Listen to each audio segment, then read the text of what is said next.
so we were just talking about what you were doing this week. Let's go way back. Sir? You made a movie called Held in Eternity with Jeffrey Hunter in the 60s, early 60s. Actually, it was in the late 50s. Late 50s. And I was there at that same studio. That was an Allied Artist production. I was just there a couple of nights ago to do a TV fundraiser for, as you all know, on March 11th there was a horrific magnitude 9 earthquake off the coast of northeastern Japan. And then that was followed by an incredible tsunami. I mean, you saw the ocean rise, and it became a wall of water that came rolling in, and then it started to engulf boats out there, and then it came to land and it engulfed the trucks and buildings, the factories, and people, and rolled in. It was almost science fiction. And then the tsunami did incredible damage to the nuclear power plant, and there was that terror of, that silent terror of nuclear radiation.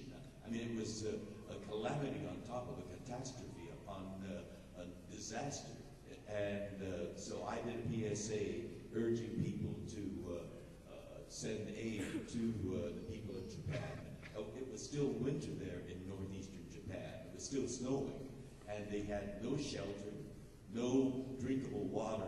I mean, it was water that destroyed them, but there was no drinkable water, very little food, and many of them had lost not only their homes, but their entire families. I mean, the need was desperate, and so the immediate need was great then, but now the need is for the rebuilding of the infrastructure. So I was doing a television PSA at that very studio where I did Held Eternity. It was called Allied Artist Studios then, and now it's called KCET, a local television station. And so it was deja vu there too. I guess if you live long enough, you're going to have a lot of deja vu kind of experience. And that film starred Jeffrey Hunter, and the nerdier Star Trek fans out there will recognize his name as the original Captain Pike from The Cage. And the very first pilot. Right. There were 2 pilots, right? Now, famously, Jeffrey Hunter wasn't interested in coming back for the second pilot, opening the door for William Shatner, who became Kirk, obviously. So here's a question for you. You worked with Jeffrey Hunter. You worked with William Shatner. You were there when the decision was made. I worked with Bill Shatner after we did that second pilot, and before the pilot was sold. I did a thing called, it was called Alcoa Playhouse, and Bill played a Schweitzer-like doctor in the jungles of Southeast Asia, and I played a young attorney with a British education, and it was a British Crown colony, so I had one of those white wigs and black outfit, and we talked about whether that pilot for this sci-fi thing is going to sell or not. So, yes, I worked with both Jeffrey and Bill before Star Trek became an actual series. So, you know the actors, you obviously know the show. Do you think that Star Trek would have been the success it was if Jeffrey Hunter, who's a great actor, played Jesus, so he's got to be good, right? Do you think it would have been the success it was if he said, you know what, I will do it, I will come back for that second pilot, or do you think that Shatner is what was needed? Well, actors are important in projects, but the core of what contributes to the success of a series, I think, is the idea, the story, and what it's all about. And it's really Gene Roddenberry that made Star Trek the great success that it was.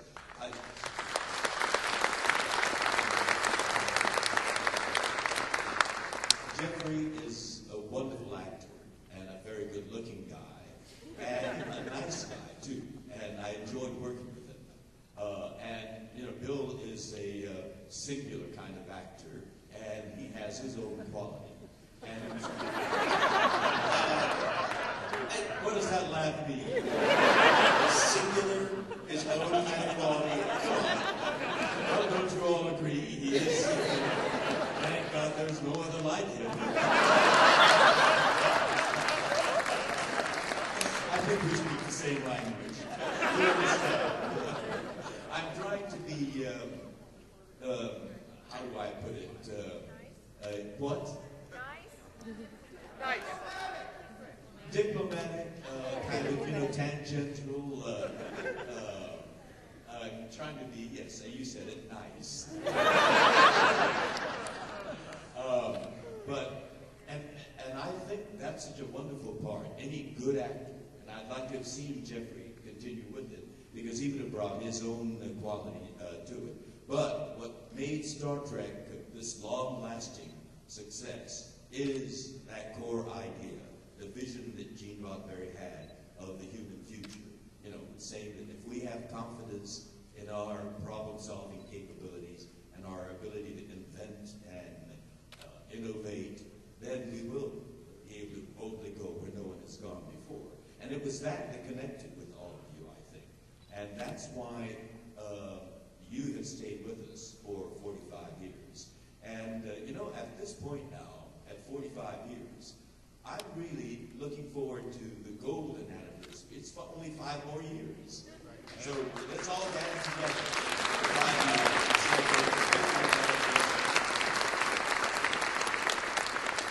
I'm going to ask another question, and then we'll go out to the audience. So, I know you're trying to be nice, but let me ask you again.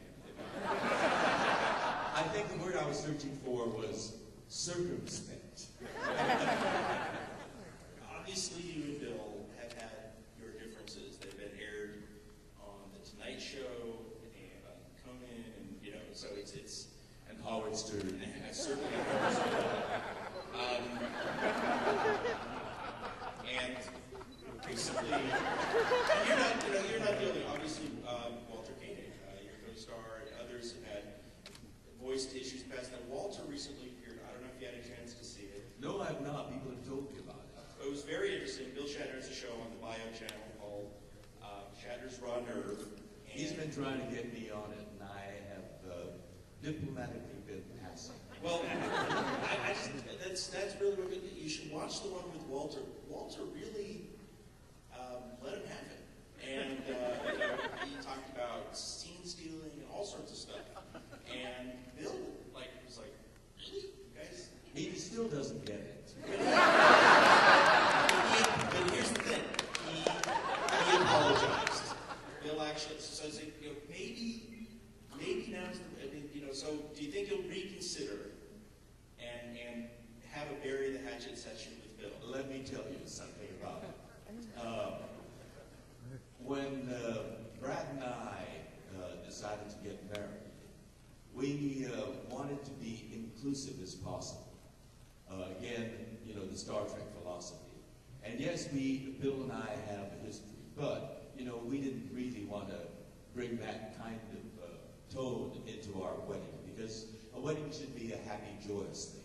So we sent invitations to all my colleagues from Star Trek, as well as our larger sphere of friends and relatives. They all responded. They civilly, RSVP'd, except for one. Bill never RSVP'd. But that's typical of Bill, because we've all had many other occasions when we had sent out invitations to everybody, and Bill never, ever showed up. Or particularly Star Trek-related events, like if any of us got a star on the Hollywood Walk of Fame, we invited all our colleagues there, and we all went to celebrate and say good things about each other at the ceremony where the star is unveiled. Except Bill. Bill never shows up at those things. And so when Bill didn't RSVP, we thought, well, that's typical. It's classic Bill. And so we didn't think anything of it. But a month after the wedding, he goes on the internet publicly to rant and rave about George not inviting him to our wedding. We were absolutely mystified, because he did get an invitation. And he goes around, he says there must be something psychotic. I mean, he's a psychiatrist now, about George not sending him an invitation. And so we were absolutely baffled by this until we were driving down Sunset Boulevard, and there was a huge billboard advertising William Shatner's new talk show, William Shatner's Raw Nerds. And I said to Brad, that's why he ranted and raved publicly. He needed publicity. He needed attention. So he will, there's no bottom to how low he'll stop. The stoop. He won't stop. He'll stoop. And so, there's no point for me to go on a show that he controls and he can edit to his heart's content. He can ask the questions that he wants. It's his turf. And I see no reason for me to tread that turf.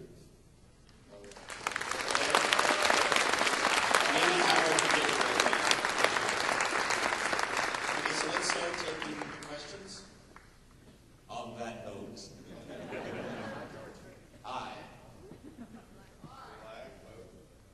I can hear you. Okay. I'm Casey from Down the Road Show, and I like to ask all the guests on my show the same barrage of questions, real quick answers. Who's your favorite superhero? Who's your favorite villain? And as a publicly Takei man, good for you. It's okay to be Takei. Exactly. Who is your personal hero in life? Who inspires you every day? My favorite superhero, which I gather is from the comic hero realm, is Superman, the classic. And I have a wonderful collection of Superman comic books that from my boyhood. They weren't first editions or anything like that, but they were just, comic books that I enjoyed, that I collected. But when I went off to college and came back on the summer holiday, I discovered that my mother had given it to the trash man because, it was old newspaper that was there. It was heartbreaking. So that was my college year disappointment about superheroes. My favorite villain, I don't know whether I have a favorite villain or not. On? No, he's not that bigger than life. He's still human. Let me give some thought to that. But my hero, my personal hero, is my father. Because I really think I had a very special man for my father. My father was certainly of his generation, a Japanese American of that generation, and to be broad-minded enough to, he wanted me to be an architect. And so like a good son, I started studying architecture at Berkeley. But after two and a half years there, I just couldn't, the theater and acting fire was in my belly. And the more I got closer to that decision point where my career commitment would be as an architect, I didn't want to give up that opportunity to give myself that chance to test my wings. And so I came back to Los Angeles and I said to my father, I want to go to the actor's studio, Daddy, and study where all the great ones came from. Marlon Brando, Montgomery Clift, James Dean. And he said he knew this discussion would be coming up eventually. And he was prepared for a deal for me. He said, you want to go to actor's studio, that's a fine acting school. But when you finish there, they won't give you a diploma that says you're a legitimately educated person. He said, here in town in Los Angeles, there is a fine theater arts department at UCLA. And when you finish there, they will give you that piece of parchment, that documentation. But you're a bullheaded kid, and I know you're going to insist on going to New York. So let me remind you, New York is a crowded place, a very competitive place, and a very expensive place. And you have to be prepared to do it all on your own. But if you go to UCLA, and that's where your mother and I want you to go, then we will subsidize you. So you decide, New York on your own or UCLA with subsidy. I discovered I was a practical kid. But few fathers of that generation would have that kind of open mind and willingness to support what I really wanted to do, because he knew who I was. He knew that he was saddled with a ham, and he had to make that compromise on his part, and so I'm eternally grateful for that. But even more than that, you know, I spent 4 years of my childhood in 2 barbed wire internment camps, two U.S. internment camps, one in the swamps of Arkansas and another on the Northern California border between Oregon and California. And many people of my father's generation were very embittered by that experience, you know, because we were innocent. We had done nothing wrong. We were just, you know, people who looked like the people who bombed Pearl Harbor. And because of that, this government did one of the most egregious things, a violation of our Constitution. There were no charges, there were no trials. Simply because we looked like this, they rounded us up and put us into these barbed wire prison camps. And my father was one of the few. When I became a teenager, I asked him a lot of questions about that. And he said, despite all his experiences and the loss and the pain that he went through, he said, both the strength and the weakness of American democracy is in the fact that it's a true people's democracy. And it can be as great as the people can be, but it's also as fallible as people are. And that's why good people have to be actively engaged in the political process, holding the ideals of this government, you know, to the fire, and make this a better government.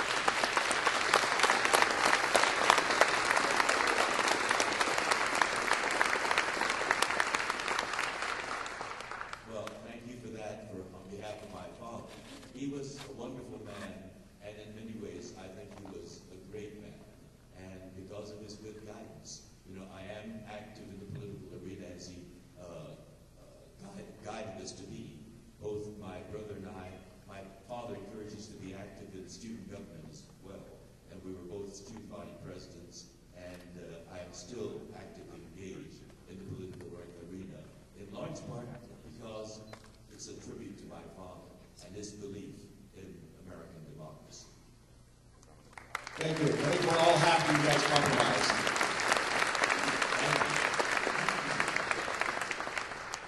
Mr. Takei, welcome to Phoenix. Thank you for being here. Thank you very much. We Last love Arizona. We've got a place up in the White Mountains as well, so I feel like I'm a citizen of Arizona as well.